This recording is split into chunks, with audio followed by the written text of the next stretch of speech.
Hello students, आपका बहुत बहुत स्वागत है मेरे यूट्यूब चैनल मुद्गल बायोलॉजी में। जैसा कि आपको पता है कि हम यहाँ पे जो सेकंड ग्रेड साइंस है उसकी सब्जेक्ट बायोलॉजी हमने स्टार्ट कर दिए और बिल्कुल बेसिक से हम उसको लेके चल रहे हैं। पहली यूनिट को ही हमने यहाँ पे स्टार्ट किया है, सेल बायोलॉजी से हम स्टार्ट कर रहे हैं चीज़ों को और पहली यूनिट का पहला टॉपिक हमने उठा लिया है। इस सीरीज़ के हमने 2 वीडियोज़ ऑलरेडी बना चुके हैं और ये तीसरा वीडियो आपके सामने आने वाला है और इसमें हम बात करेंगे सेल मेम्ब्रेन के बारे में।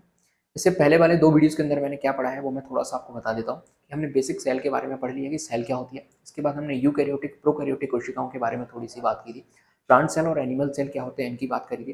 फिर हम सेल ऑर्गेनेल्स की तरफ बढ़े थे और सबसे पहले जो सेल ऑर्गेनेल्स की हमने बात करी वो आउटर जो कवरिंग होती है सेल वॉल की हमने बात कर ली थी।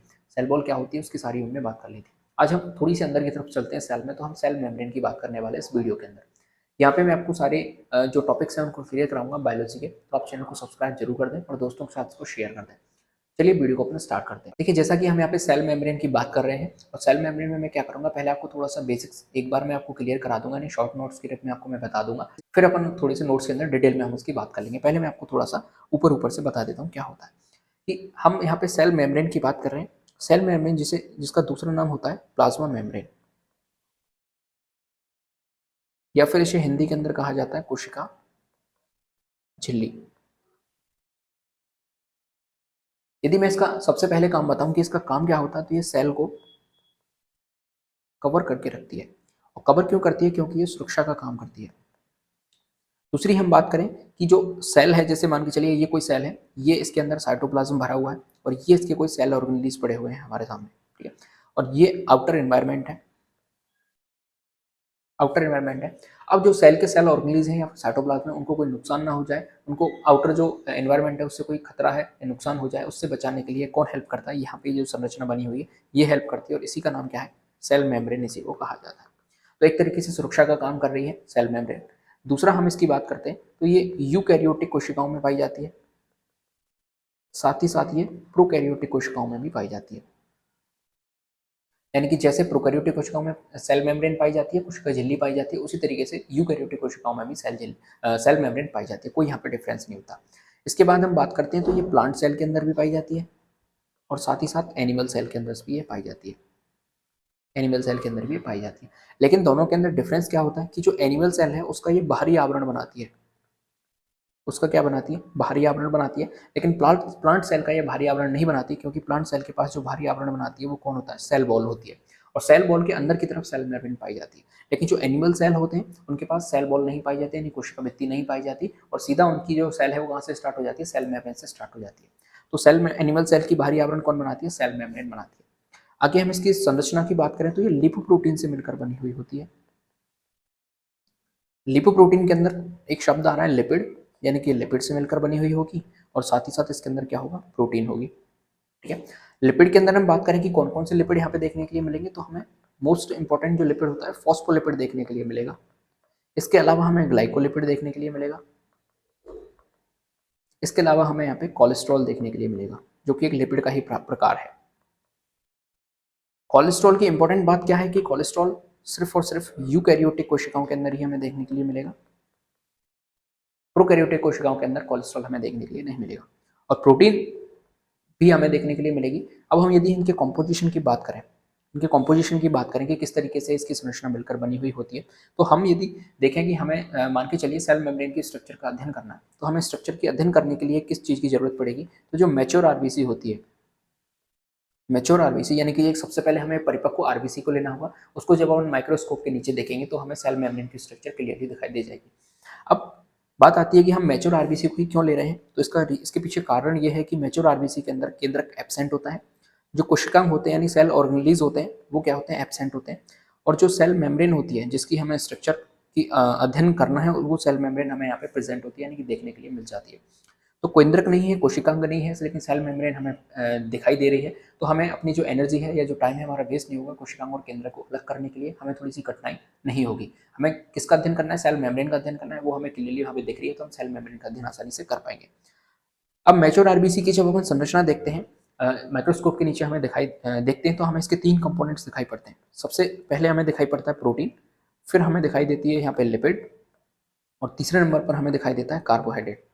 यदि हम इसके कॉम्पोजिशन की बात करें कि कौन कितनी मात्रा में प्रेजेंट होता है, तो प्रोटीन सबसे ज़्यादा मात्रा में प्रेजेंट होती है, लगभग 58 से लेकर 70% तक प्रोटीन का कंटेंट यहाँ पे चला जाता है। प्रोटीन कंटेंट की हम बात करते हैं, जैसा हमें पता है प्रोटीन का जो कंटेंट होता है उसके अंदर अमीनो एसिड्स होते हैं, यानी अमीनो एसिड से मिलकर प्रोटीन बनते हैं। तो उसके अंदर जो लाइसिन अमीनो एसिड होता है और एक होता है आर्जिनिन। लाइसिन और आर्जिनिन अमीनो एसिड है, उनकी मात्रा थोड़ी ज़्यादा हमें देखने के लिए मिलती है।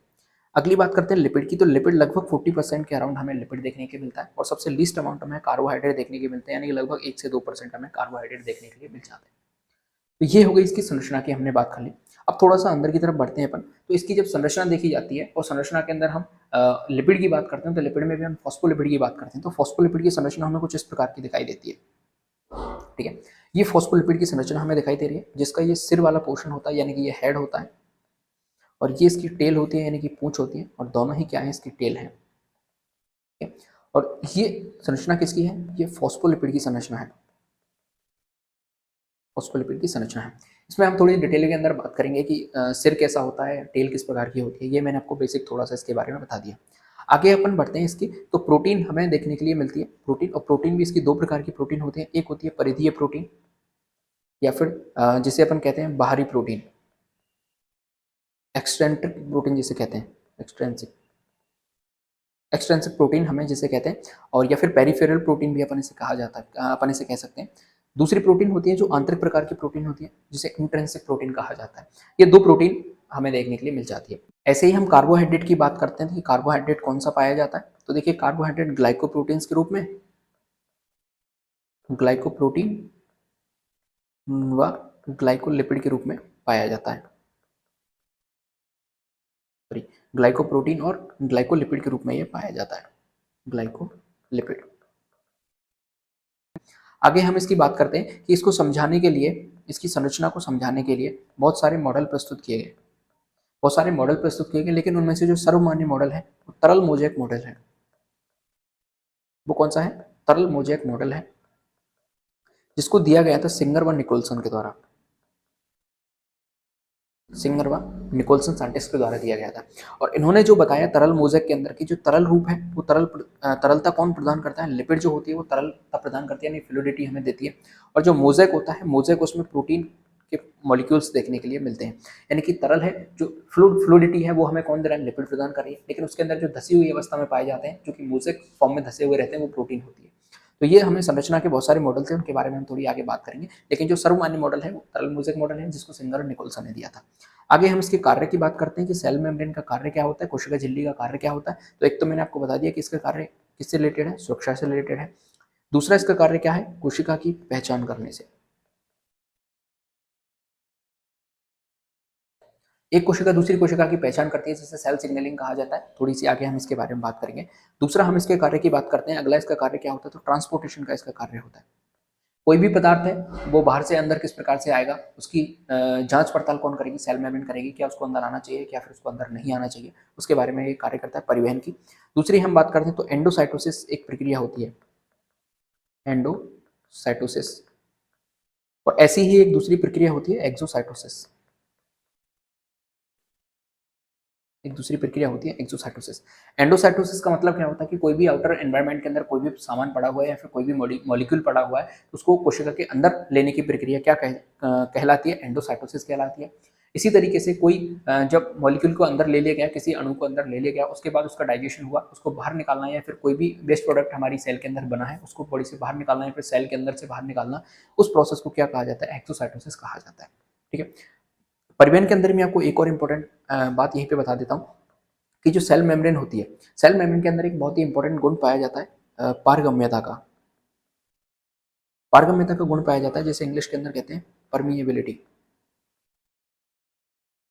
परमिएबिलिटी का गुण पाया जाता है। इस परमिएबिलिटी के आधार पर जो मेम्ब्रेन होती है, कोई भी मेम्ब्रेन आप ले लीजिए, सेल मेम्ब्रेन ले लीजिए या फिर कोई सेल ऑर्गन ले लीजिए, उसकी मेम्ब्रेन ले लीजिए, तो तीन प्रकार की सेल मेम्ब्रेन हमें देखने के लिए मिलती है। एक मेम्ब्रेन ऐसी होती है, यहाँ पे मैं थोड़ा सा नीचे की तरफ ले लेता हूँ, ये देखिए, मैं किसी भी प्लाज्मा मेम्ब्रेन की बात कर लेते हैं, प्लाज्मा मेम्ब्रेन, प्लाज्मा मेम्ब्रेन, तीन प्रकार की प्लाज्मा मेम्ब्रेन हमें देखने के लिए मिलेंगे। एक प्लाज्मा मेम्ब्रेन ऐसी होती है जो कि पारगम्य होती है, परमिएबल। एक मेम्ब्रेन ऐसी होती है जो कि अपारगम्य होती है, जिन्हें इंग्लिश के अंदर कहते हैं एपरमिएबल। और एक मेम्ब्रेन ऐसी होती है जो कि अर्धपारगम्य होती हैं। कैसी होती है? अर्धपारगम्य, जिन्हें इंग्लिश के अंदर कहते हैं सेमी परमिएबल मेम्ब्रेन। ठीक है। मेम्ब्रेन 3 प्रकार की होती है पारगम्यता के आधार पर। कुछ मेम्ब्रेन ऐसी होती है जो पारगम्य होती है, कुछ अपारगम्य होती है और कुछ अर्धपारगम्य होती है। पारगम्य मेम्ब्रेन ऐसी होती है जिसके अंदर कोई भी बाउंडेशन नहीं होती, कोई भी भारी मॉलिक्यूल है, कोई भी भारी अणु है या फिर कोई भी भारी पदार्थ है, वो आसानी से अंदर बाहर आ जा सकता है। मैं इसका साइन यहाँ पे यदि बनाना चाहूँ तो इस तरीके का साइन यहाँ पे बनेगा। ठीक है, यानी कि परिवहन बड़ी आसानी से, ट्रांसपोर्टेशन बड़ी आसानी से हो सकता है, कोई भी रोक टोक वहाँ पे नहीं होती। अपारगम्य मेम्ब्रेन ऐसी होती है जिसके अंदर ये जो ट्रांसपोर्टेशन का काम है यानी परिवहन का काम है बिल्कुल बैन होता है, कोई भी पदार्थ है वो कोशिका से बाहर नहीं जा सकता, कोई भी भारी पदार्थ कोशिका के अंदर नहीं आ सकता। कुछ ऐसी मेम्ब्रेन भी नेचर के अंदर पाई जाती है। लेकिन सबसे खास प्रकार की जो मेम्ब्रेन होती है वो अर्धपारगम्य मेम्ब्रेन होती है, जैसे सेमी परमिएबल मेम्ब्रेन कहते हैं। इसके अंदर क्या होता है कि परिवहन होता है, परिवहन देखने के लिए मिलता है, लेकिन अर्ध प्रकार का पाया जाता है, सेमी परमिएबल पाया जाता है। यानी कि कुछ मॉलिक्यूल ऐसे होते हैं जो साइज के अंदर बहुत ज्यादा बड़े होते हैं और कुछ मॉलिक्यूल साइज के अंदर बहुत छोटे होते हैं। तो जो बहुत ज्यादा बड़े मॉलिक्यूल हैं वो कोशिका के अंदर या बाहर नहीं जा सकते, जो छोटे साइज के मॉलिक्यूल हैं वो बड़ी आसानी से कोशिका के अंदर बाहर जा सकते हैं। इसके अलावा जो सेल मेम्ब्रेन होती है यानी कोशिका के अंदर मेम्ब्रेन होती है, उसके अंदर एक बहुत ही इंपॉर्टेंट गुण पाया जाता है जिसे अपन कहते हैं चयनात्मक पारगम्यता। चयनात्मक पारगम्यता जिसे इंग्लिश के अंदर कहते हैं सेलेक्टिवली परमिएबिलिटी। सेलेक्टिवली परमिएबिलिटी का गुण पाया जाता है जो कि सिर्फ और सिर्फ सेल मेम्ब्रेन के अंदर पाया जाता है। इसका मतलब क्या होता है कि ये सेलेक्ट करती है, जो मॉलिक्यूल होते हैं या कोई भी अणु है बाहर की तरफ या कोई भी पदार्थ है, उसको सबसे पहले सेलेक्ट किया जाता है कि क्या ये अंदर आने लायक है या फिर अंदर आने लायक नहीं है। इसका काम किया जाता है सेल की जो मेम्ब्रेन होती है उसके ऊपर जो कार्बोहाइड्रेट पाए जाते हैं वो सेल की रिकग्नाइजेशन करते हैं। कोई भी सेल है या फिर कोई भी मॉलिक्यूल है, उसको सबसे पहले रिकग्नाइजेशन किया जाता है कि क्या ये अणु या मॉलिक्यूल है अंदर आने लायक है या नहीं है। यदि उसका काम अंदर की तरफ है तो उसे अंदर ले लिया जाता है, और यदि उसका काम अंदर की तरफ नहीं है, यदि उसको चेकिंग किया उसका काम हमें नहीं लगता कि अंदर की तरफ है, तो उसे बाहर ही छोड़ दिया जाता है, उसको अंदर नहीं बुलाया जाता। तो ये जो सेलेक्टिवली परमिएबिलिटी का गुण है यानी कि जो चयनात्मक पारगम्यता का गुण है, ये बहुत ही इंपॉर्टेंट गुण है और ये सेल मेम्ब्रेन के अंदर देखने के लिए हमें मिलता है। तो ये मैंने आपको बेसिक सेल मेम्ब्रेन के बारे में एक पेज के अंदर समझा दिया। अब इन्हीं चीजों को हम थोड़ा सा डिटेल के अंदर पढ़ने वाले हैं। ठीक है, ये शॉर्ट नोट भी आपके एक तरीके से तैयार हो सकते हैं, इसी तरीके से शॉर्ट नोट बनाए जाते हैं टॉपिक के, मैंने आपको बना के बता दिया। अब देखिए, आप जब आगे देखेंगे वीडियो के अंदर तो आपको पता लग जाएगा कि हम सारी चीजों को ही बस डिटेल के अंदर पढ़ रहे हैं, बाकी हमारा एक पेज के अंदर सारी सेल मेम्ब्रेन कंप्लीट हो चुकी है। मेम्ब्रेन की हम बात कर रहे हैं, कोशिका झिल्ली की हम यहाँ पे बात कर रहे हैं। इसके अंदर क्या क्या चीजें हैं वो आप देखिए एक बार, कि एनिमल सेल में सबसे बाह्य आवरण होता है कोशिका झिल्ली जो है वो सबसे भारी आवरण होता है एनिमल सेल में। प्लांट सेल के अंदर ये दूसरे नंबर पे आता है। दूसरा, ये जीवित होती है यानी कि लिविंग होती है, पतली होती है, थिन होती है, अर्ध तरल होती है, सेमी सॉलिड होती है। चयनात्मक पारगम्यता का गुण पाया जाता है, यानी कि चयनात्मक अर्धपारगम्य होती है। चयनात्मक अर्धपारगम्य की मैंने आपको बता दिया था कैसी होती है, सेलेक्टिवली सेमी परमिएबल। कैसी होती है? सेलेक्टिवली सेमी परमिएबल, यानी कि सेलेक्ट करेगी सबसे पहले कि किसको अंदर आना है, किसको बाहर जाना है, अंदर आना भी चाहिए यानी इसकी जरूरत भी है या नहीं है, ये गुण इसके अंदर पाया जाता है। ये प्रोकैरियोटिक के अंदर होती है, यूकैरियोटिक के अंदर होती है, यानी कि दोनों कोशिकाओं के अंदर ये प्रेजेंट होती है। इसकी संरचना की बात करें तो किससे मिलकर बनी हुई होती है? लिपोप्रोटीन से मिलकर बनी हुई होती है, यानी इसके अंदर लिपिड कंटेंट भी होता है, साथ ही साथ प्रोटीन कंटेंट भी इसके अंदर प्रेजेंट होता है। एक बेसिक सा क्वेश्चन यहाँ पे दिया गया है कि निम्न में से कौन सी संरचना है जो कि प्रोकैरियोटिक व यूकैरियोटिक सेल दोनों में समान रूप से पाई जाती है? तो कोशिका झिल्ली यानी कि सेल मेम्ब्रेन ऐसी स्ट्रक्चर है जो कि प्रोकैरियोटिक और यूकैरियोटिक दोनों सेल्स के अंदर पाई जाती है। अब यदि हम इसकी केमिकल कंपोजिशन की बात करें यानी कि रासायनिक संगठन की बात करें तो लिपोप्रोटीन होगा। प्रोटीन कंटेंट इसके अंदर हायर अमाउंट में पाया जाता है, यानी सबसे ज्यादा मात्रा में प्रोटीन कंटेंट होता है 58 से 59%, जो कि लगभग 70 से 75% के अराउंड भी पहुंच जाता है। इसके बाद यदि हम इस प्रोटीन में बात करें तो अमीनो एसिड कौन से सबसे ज्यादा मात्रा में होंगे? तो लाइसिन और आर्जिनिन ऐसे अमीनो एसिड हैं जिनकी मात्रा थोड़ी ज्यादा होती है। लिपिड की बात करें तो लगभग 40% के अराउंड यहाँ पे लिपिड पाया जाएगा, और लिपिड में भी कौन कौन से लिपिड? फॉस्फोलिपिड, ग्लाइकोलिपिड और कोलेस्ट्रॉल। कोलेस्ट्रॉल की एक खास बात है कि कोलेस्ट्रॉल केवल यूकैरियोटिक जो कोशिका झिल्ली होती हैं, यूकैरियोटिक कोशिकाओं की जो सेल मेम्ब्रेन होती है, कोशिका झिल्ली होती है, उनके अंदर ही हमें देखने के लिए मिलेगा। प्रोकैरियोट के अंदर ये क्या होगा? एब्सेंट होगा, अनुपस्थित होगा। कार्बोहाइड्रेट सबसे लीस्ट अमाउंट में देखने के लिए मिलेगा, 1 से 2% कार्बोहाइड्रेट हमें देखने के लिए मिलेगा। यदि हम सेल मेम्ब्रेन का अध्ययन करना चाहते हैं, स्टडी करना चाहते हैं, तो उसके लिए हमें मैच्योर आरबीसी का अध्ययन करना होगा। मैच्योर आरबीसी को हम क्यों सेलेक्ट करते हैं? क्योंकि उसके पास केंद्रक, एंडोप्लाज्म रेटिकुलम, माइटोकॉन्ड्रिया, ये सब क्या होते हैं? एब्सेंट होते हैं यानी अनुपस्थित होते हैं। और जो ओनली सेल मेम्ब्रेन होती है वही वहाँ पे क्या रहती है? प्रेजेंट रहती है, उपस्थित रहती है। और हमें अध्ययन भी किसका करना है? सेल मेम्ब्रेन का ही हमें अध्ययन करना है। हम जब आरबीसी की मैच्योर आरबीसी की सेल मेम्ब्रेन का स्टडी करते हैं तो वहाँ उसका कंटेंट किस प्रकार से रहता है? तो उसमें प्रोटीन हमें लगभग 52% देखने को मिलती है, लिपिड होती है 40% होती है, और कार्बोहाइड्रेट लगभग 7 से 8% वहाँ पे प्रेजेंट होता है। हम फॉस्फोलिपिड की बात करते हैं क्योंकि यही इसका मेन कंटेंट है, इसके बारे में बात करना बहुत ज़्यादा जरूरी है। तो फॉस्फोलिपिड जो होते हैं वो उभयधर्मी प्रकृति के होते हैं। उभयधर्मी प्रकृति का मतलब क्या होता है कि एम्पीपैथिक नेचर होता है इनका, एम्पीपैथिक नेचर।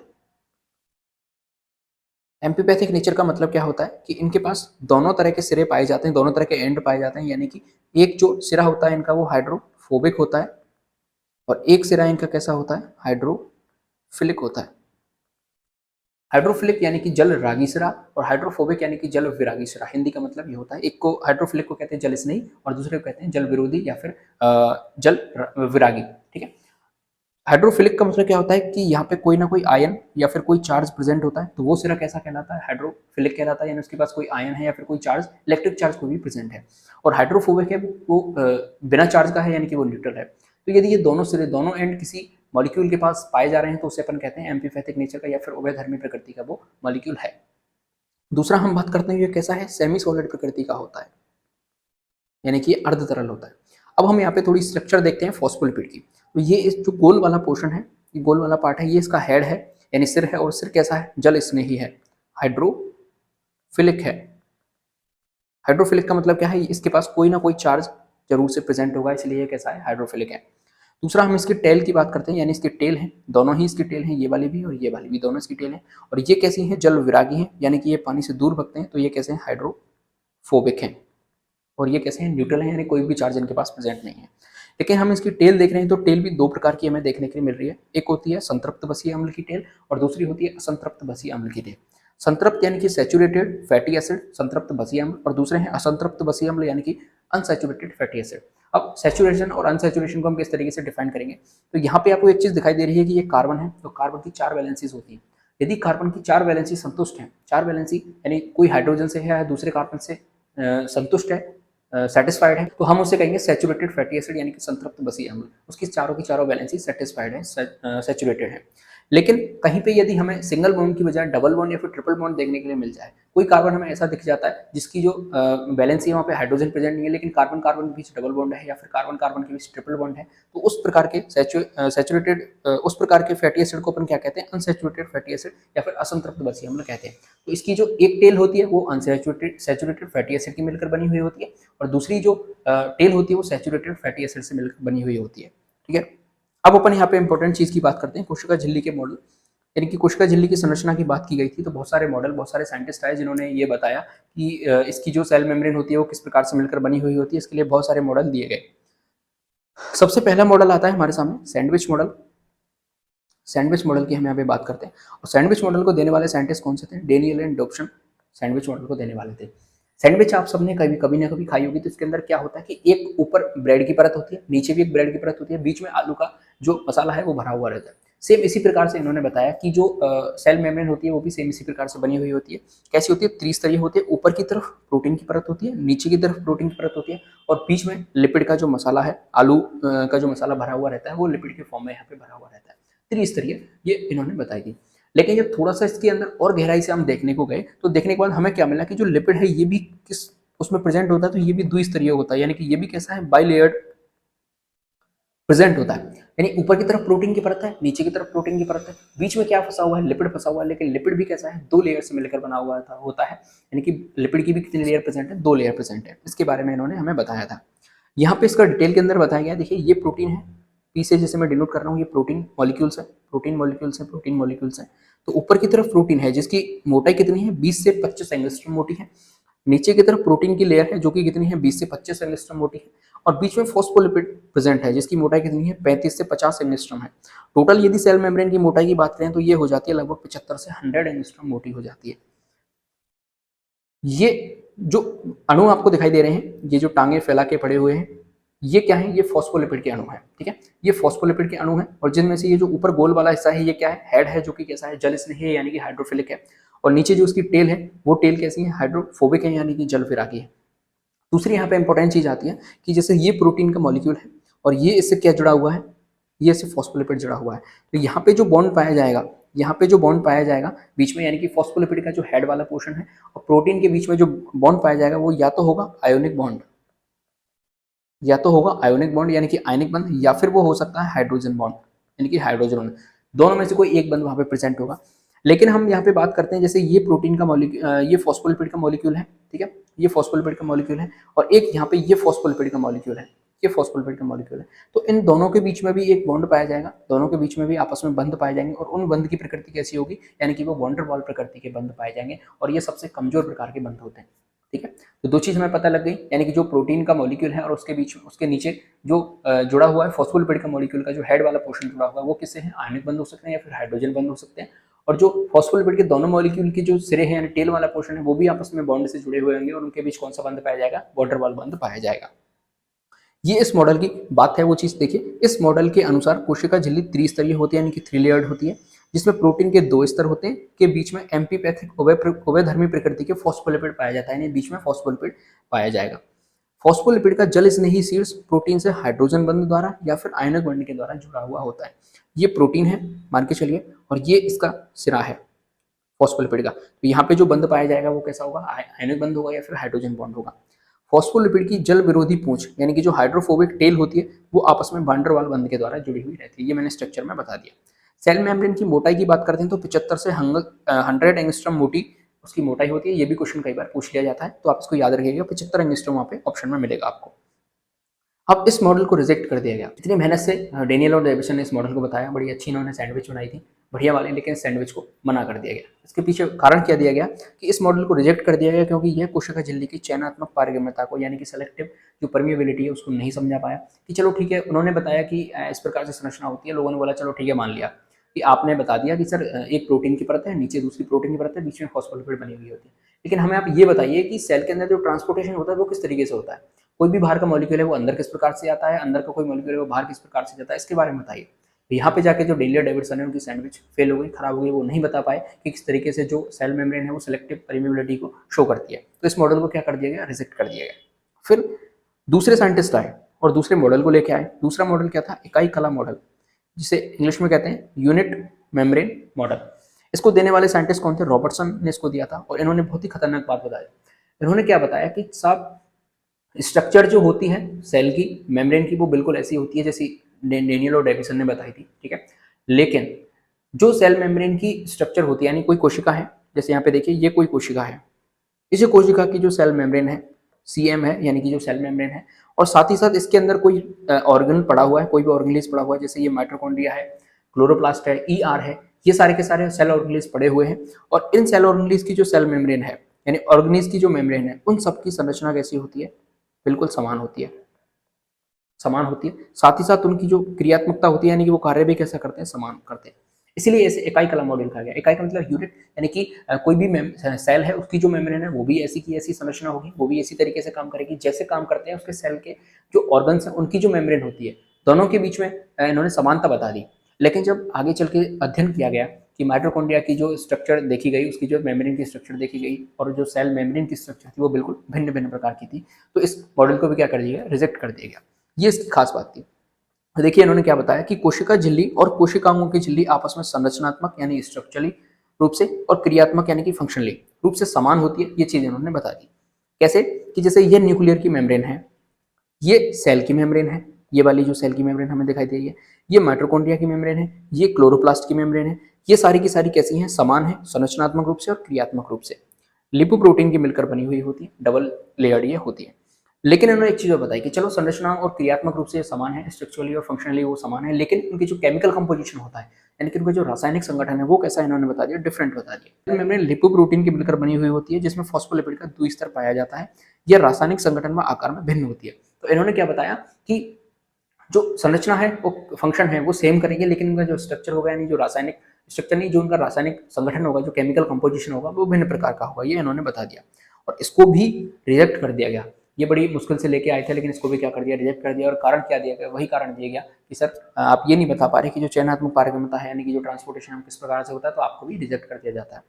फिर लेके आए दो साइंटिस्ट जिनका नाम आज तक चलता है और उस मॉडल का कोई तोड़ भी नहीं निकाल पाया, ठीक है। उस मॉडल का नाम क्या है, फ्लूइड मोज़ेक मॉडल, तरल मोज़ेक मॉडल। और उसको दिया किसने था, सिंगर निकोल्सन ने दिया था। और कई बार तो यहीं से क्वेश्चन पूछ लिया जाता है कि तरल मोज़ेक मॉडल किसने दिया था, सिंगर व निकोल्सन ने दिया था। क्यों इससे क्वेश्चन बनता है, क्योंकि ये सर्वमान्य मॉडल है, इसका कोई तोड़ नहीं निकाल पाया, इसको कोई रिजेक्ट नहीं कर पाया, ये आज तक चला आ रहा है, ठीक है।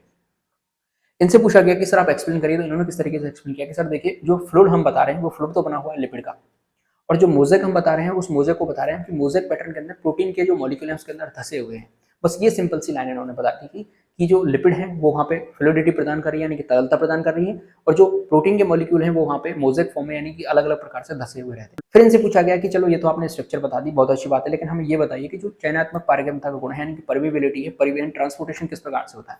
तो इन्होंने बताया कि सर जो फ्लूइडिटी है यानी कि जो तरलता है उसी के अंदर कुछ प्रोटीन धसी हुई अवस्था में पाए जाते हैं और आर पार धसे हुए रहते हैं, वो आपस में मिलकर चैनल बनाते हैं, कुछ इस तरीके से चैनल का निर्माण करते हैं, और ये चैनल क्या करते हैं, कोई भी मॉलिक्यूल को अंदर बाहर जाने के लिए रास्ता प्रदान करते हैं। इस तरीके से इन्होंने स्ट्रक्चर बताई और फिर इसका कोई तोड़ नहीं निकाल पाया, क्योंकि जो चीज थी वो यही फंस रही थी कि जो सेलेक्टिव परमेबिलिटी है वो किस प्रकार से पाई जाती है, यानी कि चयनात्मक पारगम्यता का गुण है वो किस प्रकार से होता है, तो उसका इन्होंने बता दिया। अब इन्होंने ट्रांसपोर्टेशन का भी बता दिया कि ट्रांसपोर्ट इस चैनल के द्वारा, ये चैनल बने हुए हैं, इस चैनल से ट्रांसपोर्टेशन होता है। फिर इनसे पूछा कि वो सेलेक्ट किस प्रकार से करती है, तो इन्होंने बताया कि जो ग्लाइकोप्रोटीन और जो ग्लाइकोलिपिड के रूप में जो शुगर है यानी जो कार्बोहाइड्रेट है वो वहाँ पे उसको रिकॉग्नाइजेशन करते हैं, यानी उसकी पहचान करते हैं सबसे पहले, फिर उसके बाद जो प्रोटीन से बने हुए चैनल है वहाँ से जाके कोई भी मॉलिक्यूल आर पार जा सकता है। इसके बारे में इन्होंने डिटेल में बता दिया था। यही चीज इस मॉडल के अंदर है। देखिए तरल जो फ्लूइड है वो कौन बना रहा है, फॉस्फोलिपिड बना रहा है, और फॉस्फोलिपिड में भी किसके कारण इन्होंने ये भी बता दिया था कि जो अनसैचुरेटेड फैटी एसिड की जो पूंछ बनी हुई है, जिसके अंदर कार्बन कार्बन के बीच में डबल बॉन्ड या फिर कार्बन कार्बन के बीच में ट्रिपल बॉन्ड प्रेजेंट होता है, वो अनसैचुरेटेड फैटी एसिड होते हैं, उनकी वजह से फ्लूइडिटी इस मेम्ब्रेन के अंदर होती है। दूसरा इनसे पूछा कि मोज़ेक क्या होता है, तो मोज़ेक इन्होंने बताया कि जो भी बिखरा हुआ पोर्शन है, बिखरे हुए पोर्शन के अंदर क्या चीज आती है, प्रोटीन के मॉलिक्यूल्स आते हैं, तो वो सारे के सारे क्या है, मोज़ेक है। मोज़ेक के अंदर जो आंतरिक प्रोटीन होते हैं यानी कि जो धसी हुई अवस्था में प्रोटीन होते हैं उसे मोज़ेक इन्होंने बता दिया था। अब इसकी स्ट्रक्चर किस प्रकार से थी वो चीज मैं आपको एक बार बता देता हूँ। देखिए खाली पेज अपन ले लेते हैं, ब्लैंक पेज यहाँ पे।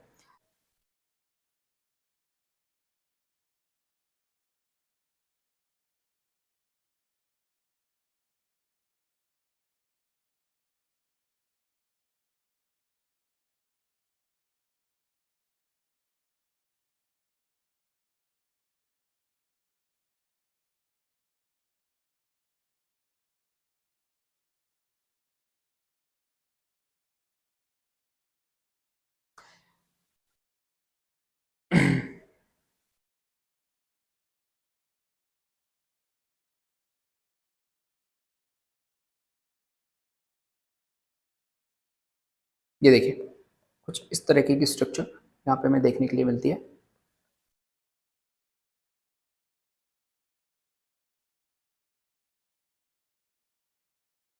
ये देखिए ये इन्होंने स्ट्रक्चर बताई, यहाँ पे मैं इसका नामांकन कर देता हूँ। देखिए ये प्रोटीन के मॉलिक्यूल है, ये प्रोटीन के मॉलिक्यूल है, ये प्रोटीन है, ये प्रोटीन है, ये भी प्रोटीन है, ये भी प्रोटीन है, ये भी प्रोटीन है, ये भी प्रोटीन है, और ये क्या है, लिपिड है। ठीक है, ये भी प्रोटीन है, और ये भी प्रोटीन है, ये भी प्रोटीन है, ये भी प्रोटीन है, ये भी प्रोटीन है। ठीक है, ये सारी चीजें उन्होंने बता दी। इसके बाद इन्होंने क्या बताया कि यहाँ पे कुछ दूसरा पेन अपन ले लेते हैं, जैसे कि ब्लू अपन ले लेते हैं। देखिए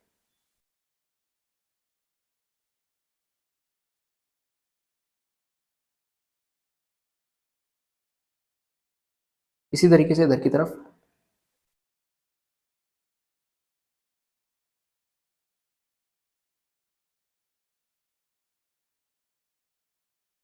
ठीक है। देखिए अब इस स्ट्रक्चर को समझिए कि ये प्रोटीन के मॉलिक्यूल यहाँ पे प्रेजेंट है, और इनके नीचे क्या है, जो टांगे फैला के पड़े हुए हैं, ये क्या है, ग्लाइकोलिपिड के यानी कि लिपिड के मॉलिक्यूल प्रेजेंट है।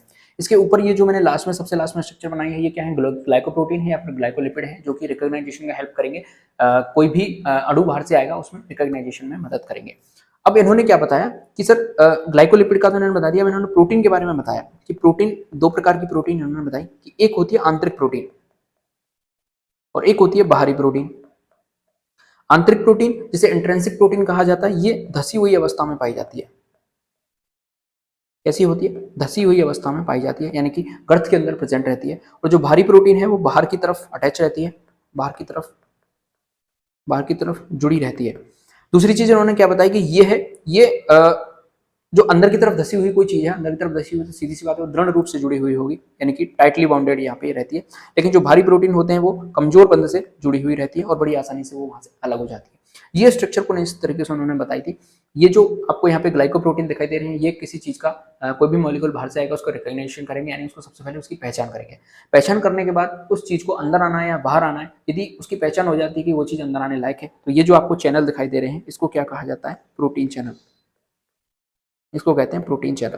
प्रोटीन चैनल है, ये बिल्कुल रास्ता है, आर पार रास्ता है, यहाँ से आके उसको अंदर लाया जाएगा और वो चीज़ बाहर से अंदर आ सकती है, अंदर से बाहर जा सकती है। तो इन्होंने सिलेक्शन का भी बता दिया कि जो मॉलिक्यूल होता है उसका सिलेक्शन किस प्रकार से होता है और वो ट्रांसपोर्टेशन किस प्रकार से होता है, परमिबिलिटी किस प्रकार से शो करती है, इसके बारे में भी इन्होंने डिटेल बता दी थी। यही चीज़ स्ट्रक्चर के अंदर बताई गई है। देखिए ये जो है ये ग्लाइकोलिपिड के हैं, ये प्रोटीन है, आपको बता दिया मैंने, चैनल प्रोटीन होती है। ये बाह्य प्रोटीन है यानी परिधि की तरफ प्रोटीन पाई जाती है, जैसे पेरिफेरल प्रोटीन कहते हैं। ये ग्लाइकोलिपिड है, ठीक है। ये मैंने आपको कोलेस्ट्रॉल बताया, यहाँ पे ये कोलेस्ट्रॉल प्रेजेंट होता है जो कि क्या प्रदान करता है, इस मेम्ब्रेन को स्टेबिलिटी प्रदान करता है। और ये जो अंदर धसी हुई प्रोटीन है जो कि चैनल बना रही है, इसे अपन आंतरिक प्रोटीन कहते हैं या फिर इंट्रिंसिक प्रोटीन से कहा जाता है, ठीक। अब इसके बारे में और डिटेल में बात करते हैं। तो यह मॉडल सबसे आधुनिक व स्वीकृत मॉडल है। इस मॉडल के अनुसार जो आंतरिक प्रोटीन है फॉस्फोलिपिड की दोहरी परत में मोज़ेक के रूप में व्यवस्थित रहती है, यानी कि जो धसी हुई अवस्था में प्रोटीन प्रेजेंट है वो आंतरिक प्रोटीन होती है। देखिए यहाँ पे जो फॉस्फोलिपिड प्रेजेंट है, अब अपन डिटेल में बात करेंगे फॉस्फोलिपिड और प्रोटीन के बारे में। तो फॉस्फोलिपिड है वो कौन सा है, लेसिथिन है। यह सेल मेम्ब्रेन का मेन कंपोनेंट होता है, यानी कि ये मेन घटक है, मुख्य घटक है सेल मेम्ब्रेन का। यह सेल मेम्ब्रेन को संरचनात्मक ढांचा प्रदान करता है, यानी स्ट्रक्चर कौन प्रदान करता है, फॉस्फोलिपिड प्रदान करता है। यह तरलता प्रदान करता है, यानी फ्लूइडिटी प्रदान करता है, क्योंकि असंतृप्त बसीय अम्ल की पूंछ पाई जाती है। ये चीज हम पढ़ चुके हैं। इसका शीर्ष जल स्नेही होता है, यानी कि इसका जो हेड है वो कैसा है, हेड कैसा है इसका, हाइड्रोफिलिक। हेड कैसा है, हाइड्रोफिलिक नेचर का, तथा इसकी जो टेल है वो कैसी है, हाइड्रोफोबिक नेचर की है। तो दोनों को यदि हम मिला दें तो कैसा बन गया, एम्फीपैथिक प्रकार का अणु बन चुका है।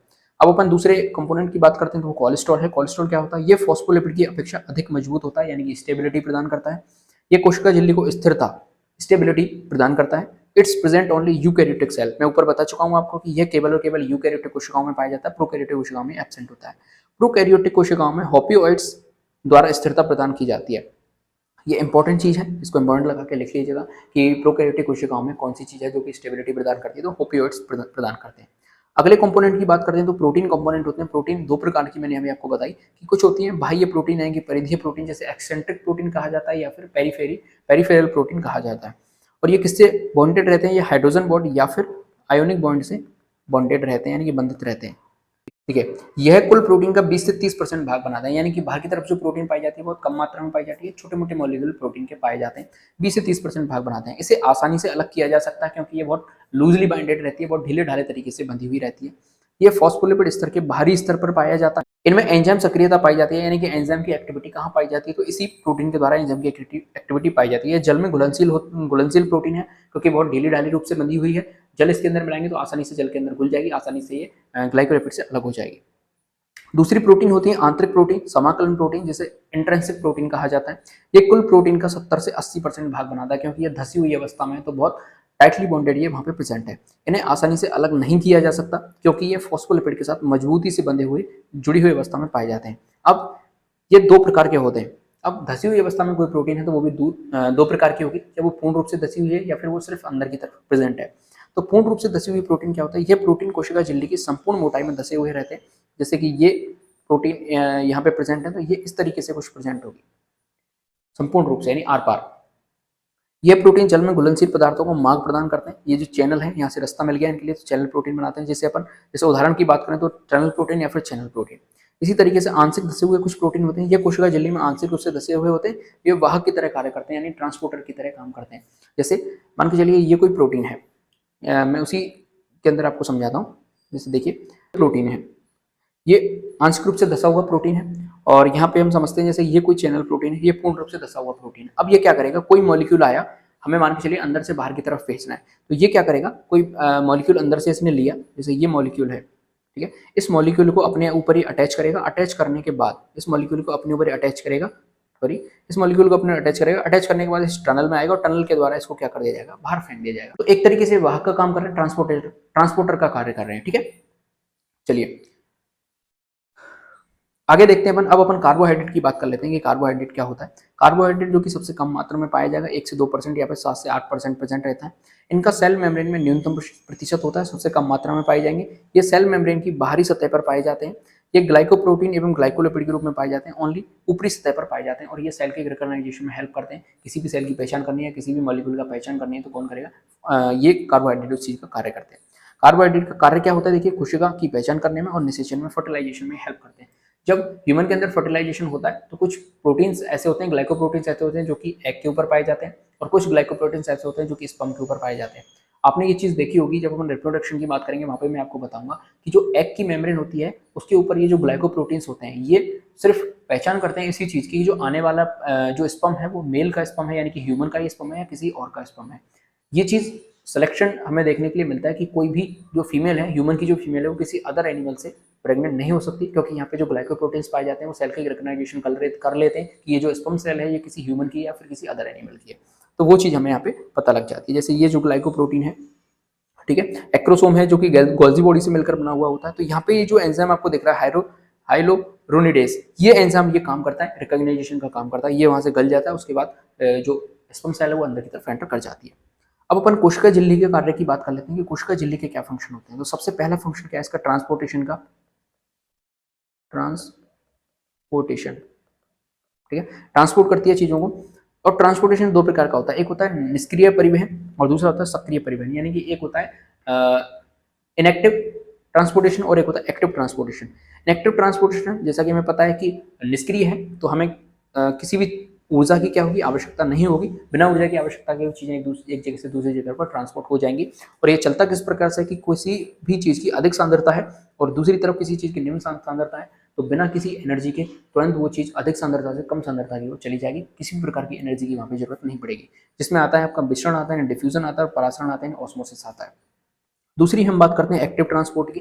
तो एक्टिव है यानी कि यहाँ पे हमें एनर्जी की जरूरत पड़ेगी, ऊर्जा हमारी खर्च होगी। तो इसमें क्या होता है कि निम्न सांद्रता से कोई चीज हमें उच्च सांद्रता की तरफ भेजनी है, तो वहाँ पे हमें थोड़ी सी एनर्जी खर्च करनी होगी, तो ऊर्जा की आवश्यकता होगी। इसमें हमें वाहक की जरूरत पड़ेगी, यानी वेक्टर की आवश्यकता पड़ेगी, ट्रांसपोर्टर की आवश्यकता पड़ेगी। इसमें सोडियम पोटेशियम पंप होते हैं जो कि काम करते हैं। क्या होते हैं, सोडियम पोटेशियम पंप है जो कि इसमें हेल्प करते हैं किसी चीज को एक जगह से दूसरी जगह ट्रांसपोर्ट करने में। इसके बाद दूसरा इसका फंक्शन क्या है, एंडोसाइटोसिस। एंडोसाइटोसिस का मतलब क्या होता है, किसी चीज को सेल के द्वारा अंदर की तरफ लिया जाना क्या कहलाता है, एंडोसाइटोसिस कहलाता है। जब पदार्थों का सेल के अंदर प्रवेश करते हैं तो उसे एंडोसाइटोसिस कहते हैं। ये दो प्रकार की होती है, फैगोसाइटोसिस और दूसरी होती है पिनोसाइटोसिस। यानी कि किसी ठोस पदार्थ को अंदर की तरफ लेना होगा तो उसे अपन कहेंगे फैगोसाइटोसिस, और किसी तरल पदार्थ को अंदर की तरफ लेना होगा तो उसे अपन कहेंगे पिनोसाइटोसिस। फैगोसाइटोसिस को सेल के द्वारा खाया हुआ पदार्थ भी कहते हैं या फिर सेल की ईटिंग भी कहा जाता है, और पिनोसाइटोसिस को सेल ड्रिंकिंग कहा जाता है, यानी कि उसको तरल है उसको पी रही है एक तरीके से कोशिका, तो उसे सेल ड्रिंकिंग भी कहते हैं। ठोस भोजन का प्रवेश फैगोसाइटोसिस कहलाता है, तरल पदार्थों का प्रवेश पिनोसाइटोसिस कहलाता है। ये इसके अंदर आप देख सकते हैं। इसी तरीके से दूसरी चीज आती है एक्सोसाइटोसिस। कोई सेल के अंदर कोई भी पदार्थ बन गया, यानी उसने मान के चलिए कोई मॉलिक्यूल अंदर ले लिया, उसको डाइजेशन कर दिया, उसका सब कुछ खत्म करने का, उसको एक्सक्रीट करना, बॉडी से बाहर करना है, तो उसमें उस चीज प्रोसेस को क्या कहेंगे, एक्सोसाइटोसिस कहेंगे। इसके अलावा कोई जैसे एंजाइम है वो हमारी सेल के अंदर बना, उसको बॉडी से बाहर निकालना है, सेल से बाहर निकालना है, तो उसमें कौन काम करेंगे, एक्सोसाइटोसिस काम करेगी, ठीक है। अगला देखिए ये क्या काम करती है, ये जंतु सेल को निश्चित आकृति प्रदान करती है। अब जो प्लांट सेल होती है उनको रिजिडिटी या फिर हम कहें सेल की शेप कौन प्रदान करता है, तो सेल बॉल उनके लिए प्रदान कर रही थी। लेकिन एनिमल सेल के पास सेल बॉल प्रेजेंट नहीं है, तो यहाँ पे ये काम कौन करेगी, जो सेल मेम्ब्रेन है वो ये काम करती है। यह सेल की बाह्य आघातों से सुरक्षा करती है, यानी सेफ्टी करती है, ये मैंने बता दिया। यह सेल को संक्रमण से बचाती है, यानी कोई भी इन्फेक्शन होने वाला है तो उसकी सुरक्षा कौन करती है, सेल मेम्ब्रेन करती है। दूसरी एक चीज और यहाँ पे इंपॉर्टेंट है, लेटरल मूवमेंट, पार्श्व गति लिपिड व प्रोटीन में, और फ्लॉप मूवमेंट होता है वो लिपिड्स के अंदर होता है। यानी कि अब देखिए जो संरचना है हमने इसकी बात कर ली, अब इसमें कुछ गमन भी पाए जाते हैं, ठीक है, कुछ लोकोमोशन भी होता है। लोकोमोशन किस प्रकार से होते हैं कि जो लेटरल मूवमेंट होता है, पार्श्व गति पाई जाती है, वो लिपिड के अंदर, प्रोटीन मॉलिक्यूल्स के अंदर हमें देखने के लिए मिलती है। लेकिन जो लिपिड्स के मॉलिक्यूल है उसके अंदर हमें केवल जो फ्लिप फ्लॉप जो मूवमेंट होता है वो सिर्फ और सिर्फ लिपिड के अंदर हमें देखने के लिए मिलता है, प्रोटीन के अंदर देखने के लिए नहीं मिलता।